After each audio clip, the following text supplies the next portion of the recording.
नमस्कार शेतकरी बंधूंनो, 3 वर्ष आणि 4 वर्षाच्या आंब्याच्या झाडाचं खत व्यवस्थापन कसं केलं पाहिजे.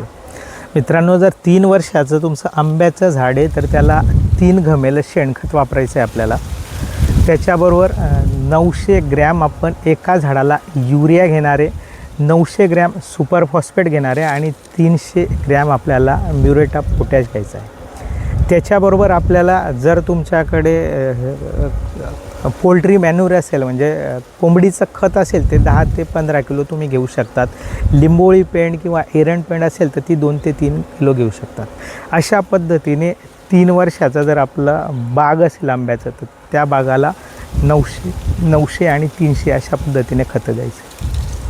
जर 4 वर्षाचं आपलं आंब्याचं पीक असेल, आंब्याचं झाड असेल तर 4 वर्षाच्या आंब्याच्या झाडाला आपल्याला एका झाडाला 1200 ग्रॅम युरिया द्यायचा आहे, 1200 ग्रॅम सुपर फॉस्फेट द्यायचं आहे आणि 500 ग्रॅम 400 ते 500 ग्रॅम आपल्याला म्युरेट ऑफ पोटॅश घ्यायचं आहे.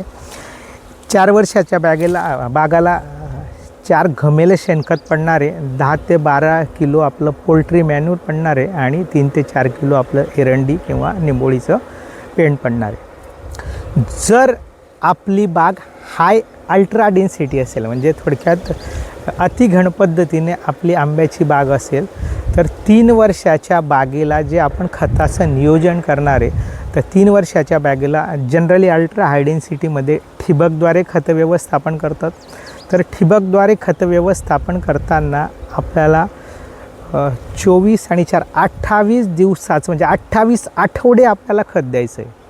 त्यात 3 वर्षाच्या बागाला आपल्याला 100 किलो नत्र, 70 किलो स्फुरद आणि 100 किलो पालाश द्यायचा आहे. आणि तो 100, 70, 100 आपल्याला 15 जून ते ऑगस्ट एंडपर्यंत हे 12 आठवडे आपल्याला खत नियोजन करायचं आहे. त्यानंतर सप्टेंबरचे 4 आठवडे दर आठवड्याला आपल्याला खत नियोजन करायचं आहे. त्यानंतर जानेवारी ते मार्च ह्या 3 महिन्यात झाडावर लोड असतो त्या पिरियडमध्ये दर आठवड्याला आपल्याला खत नियोजन करायचं आहे. ह्या 12, 24 आणि 4 28 आठवडे आपल्याला खत नियोजन करायचं आणि या 28 आठवड्यात आपल्याला 100 किलो नत्र, 70 किलो स्फुरद आणि 100 किलो पालाश आपल्या आंब्याच्या एका झाडाला द्यायचं आहे. आणि ह्या पद्धतीचं जर तुम्हाला शेड्यूल हवं असेल म्हणजे प्रत्येक झाडाला किती युरिया द्यायचा आहे, किती फॉस्फरस द्यायचा आहे, किती पोटॅश द्यायचं आहे, किती मॅग्नेशियम सल्फेट द्यायचं आहे, किती पोटॅशियम ह्युमेट द्यायचं आहे, ते शेड्यूल तुम्हाला हवं असेल आपण फोन करू शकतात किंवा मेसेज करू शकतात. जर तुमचा 4 वर्षाचा हाय अल्ट्रा डेन्सिटी बाग असेल तर 4 वर्षाच्या हाय अल्ट्रा डेन्सिटी बागेला 165 किलो नत्र, 100 किलो स्फुरद आणि 135 किलो पालाश देणं गरजेचं आहे. आणि हे जे खताचं नियोजन आहे हे खताचं नियोजन आपल्याला 15 जून ते ऑगस्ट एंड ह्या 12 आठवड्यात दर आठवड्याला आपल्याला नत्र, स्फुरद, पालाश द्यायचं आहे. त्यानंतर सप्टेंबरचे 4 आठवडे खत द्यायचं आहे. त्यानंतर खत देणं बंद होईल. जानेवारी ते मार्च ह्या 3 महिन्यात म्हणजे 12 आठवडे आपल्याला खताचं नियोजन राहील. ह्या जवळजवळ 12 आणि 12 24 आणि 4 28 आठवडे आपल्याला त्या अल्ट्रा हाय डेन्सिटी झाडाला जर 4 वर्षाचा बाग असेल तर 165 किलो नत्र, 100 किलो स्फुरद आणि 135 किलो पालाश अशा पद्धतीने खताचं नियोजन करायचं आहे.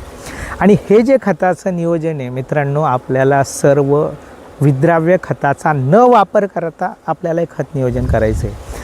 थोडक्यात नत्र आपल्याला युरियाच्या माध्यमातून द्यायचं आहे, फॉस्फरस आपल्याला फॉस्फरिक ॲसिडच्या माध्यमातून द्यायचं आहे, पोटॅश हा पांढरा पोटॅशच्या माध्यमातून द्यायचं आहे, मॅग्नेशियम सल्फेट ड्रिपने जातं, बाकी पोटॅशियम आणि पोटॅशियम फुलवेटचा आपल्याला वापर करायचा आहे. अशा पद्धतीने आपला जर 3 वर्षाचा 4 वर्षाचा आंब्याचा बाग असेल आणि तो अल्ट्रा हाय डेन्सिटी असेल तर अशा पद्धतीने खत नियोजन करायचं. मित्रांनो, तुम्हाला अशा पद्धतीने जर खत नियोजन हवं असेल तर खाली दिलेल्या नंबरवर आपण फोन करू शकतात, मेसेज करू शकतात किंवा व्यक्तिगत स्वरूपात भेटू शकतात. ओके, धन्यवाद.